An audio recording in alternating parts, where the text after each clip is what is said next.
What's up, YouTube? This is Too Raw for TV, aka Darth Apocalypse. All right, so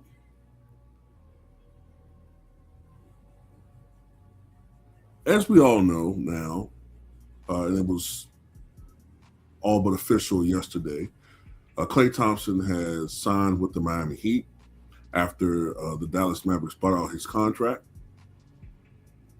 And it had been rumored for a couple of days that he was likely going to sign with Miami Heat, and he signed with the Heat. I think it was a 2-year, $11.5 million deal. Now, one of the things that Miami desperately needed was some outside shooting, and Klay Thompson definitely helps to provide that. Now, one other thing I think I read that Miami could use is some playmakers or a playmaker, and we have to see whether or not that'll be addressed properly or not. But anyway, there have been some speculation as to how this team would do, how this team would perform. And I think most observers have them being maybe the fourth or fifth seed in the Eastern Conference, which sounds pretty reasonable. And I think most people expect Klay to be pretty much what he's been over the last couple of years, a role player.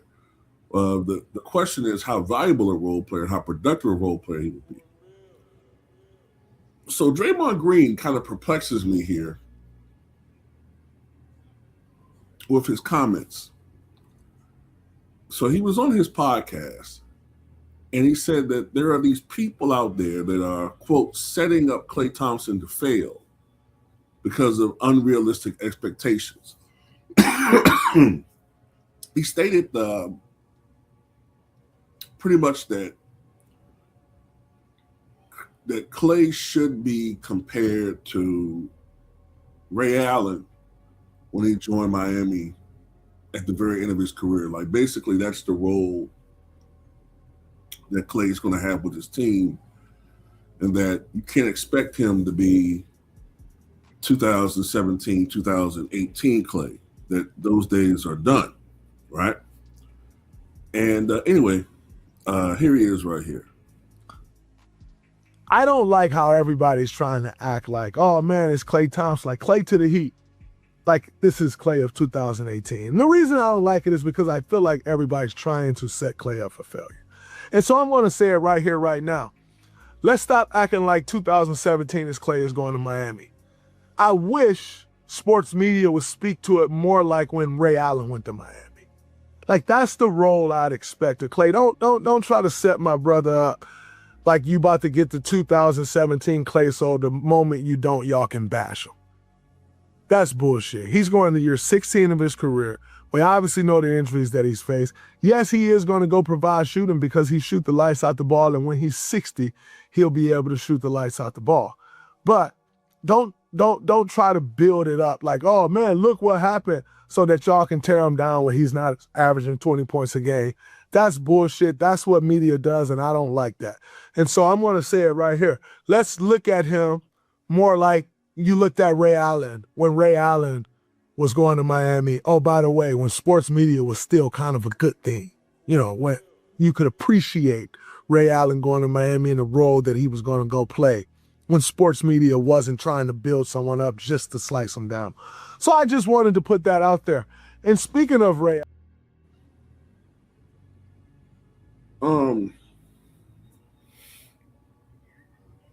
look, the only person that I know of, now maybe I'm missing something, maybe some other people had some stupid takes, but the only person I know that had a take that, was kind of ridiculous as far as Klay's impact on the Miami Heat or potential impact was Jeff Teague. But Jeff Teague has a history of stupid ass takes, so I don't know why anybody would ever take him seriously anyway. That's Jeff Teague. I know I make videos about what he says. So that might seem a little hypocritical, but we're all clowning him. We it's not like when I make a video of Jeff Teague, I'm like, can you believe that Jeff says this? This is not the normal, responsible, analytical, observations that we normally get from him. No, he says things that are head scratching.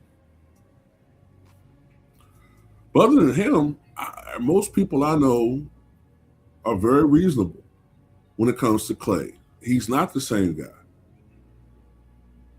I mean, we pretty much expect him at this point of his career to give you 10 to 12 points a night, maybe. Like, I don't even know if he's the same. I don't even know if he's the guy who give you 16 to 18 like he did with Golden State Warriors when he came back. I'm thinking 10 to 12 points a night. An occasional 17, 18-point outburst, maybe a scattering of 20-point performances here or there. That's pretty much what I'm expecting. I'm expecting, with the talent around him, if they stay healthy, I'm expecting his efficiency to be up a little bit. Maybe shooting 42, 43%, maybe 49, maybe 43%, 44% from the field, and maybe 40, 41% from outside. That's pretty much what I'm expecting. No, I'm not expecting some Herculean 25 point. No. And I don't think most people are. I think what you're really doing is you're finding a creative way to sort of sneak this Klay in a way. That's what I think you're doing.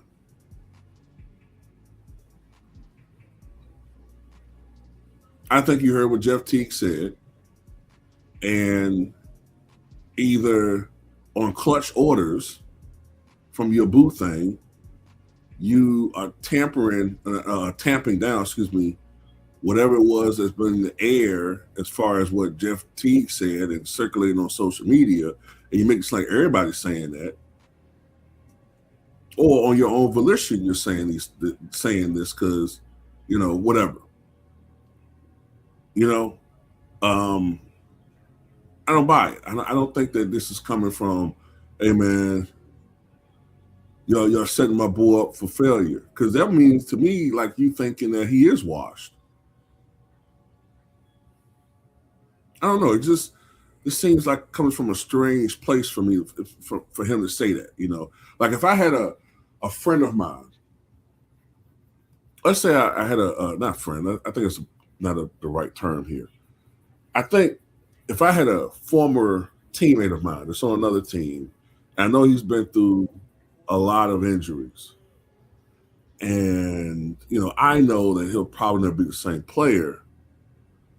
But if he went somewhere and they had high expectations for him, I'm not going to come out and say, look, we know that such and such this is not the 2017 version of him. We can't expect that. Especially considering the fact that when I listen to Klay in interviews, in his mind, he believes he can still contribute at that level or get back to that level. So whether or not he really can or not, Klay, I don't think has ever accepted that he's not the same player. So I don't know. I don't. Knowing Draymond's history, I don't give him the benefit of the doubt in this situation. Also, isn't this the pot calling the kettle black anyway? Like, bro, you're washed. Who are you to tell somebody that they're washed when you're washed? But you did make sure that you got that $100 and some $1 contract, though.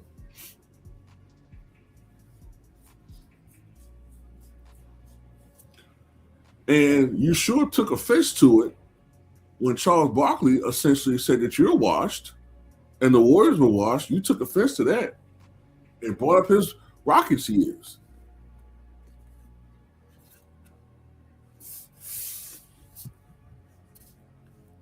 But anyway, that's all I got to say about it, man. Tell me what you guys think.